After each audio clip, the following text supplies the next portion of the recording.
Welcome to the Book of Exodus series on the Town and Field Church podcast.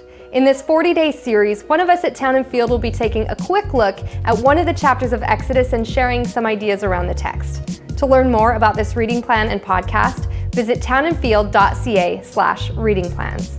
Now enjoy today's episode. Hey, it's Ryan. Exodus chapter 16 starts out like this. It says, "The whole Israelite community set out from Elim and came to the Desert of Sin." The Desert of Sin, I love it. Sounds so intense. Anyways, the Israelites are wandering around this desert. They've been freed from Egypt. And what do they start to do? They start to complain. They start to grumble. And what do they say? They say, "We had so much food in Egypt. It was so much better. It was so good." One of the issues that we often have, I think, when we remember history and remember the past, is we do it in a pretty revisionistic way.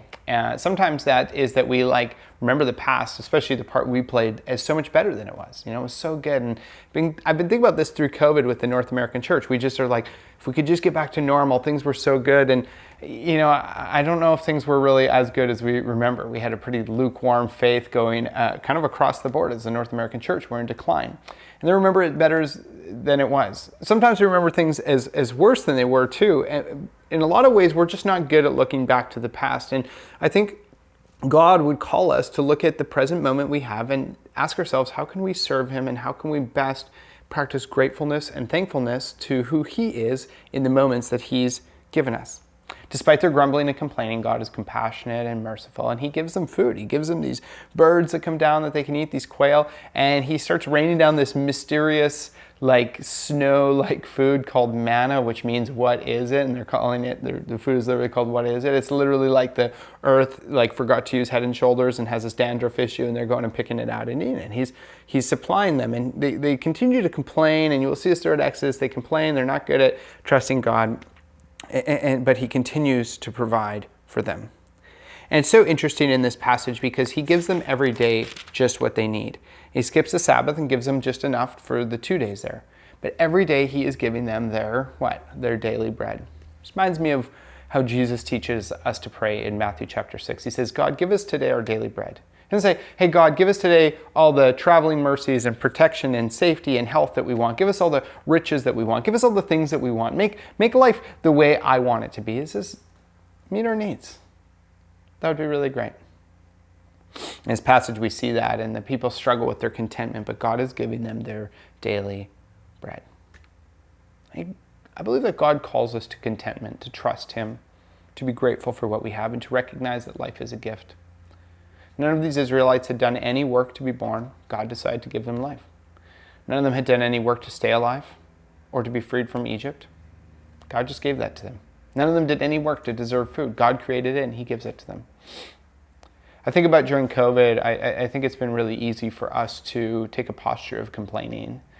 And the Old Testament and New Testament alike have a lot to say about how complaining is kind of antithetical to embracing the character of God. God has given us gift upon gift upon gift, and we deserve none of it.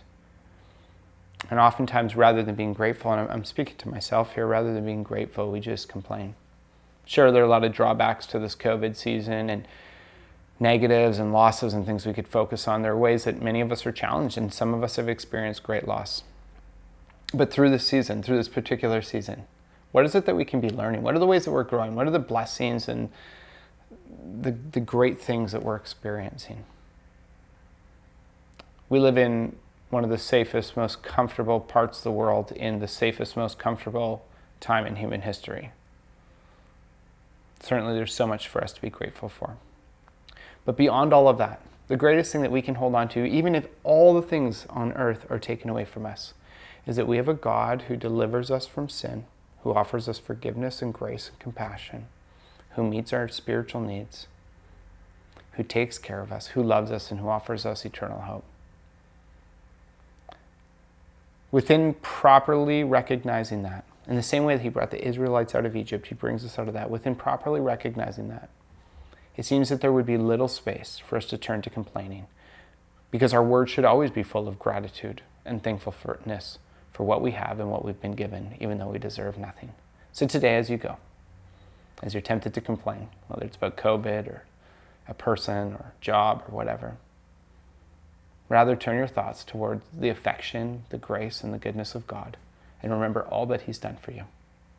And look up to Him and simply say, thank you.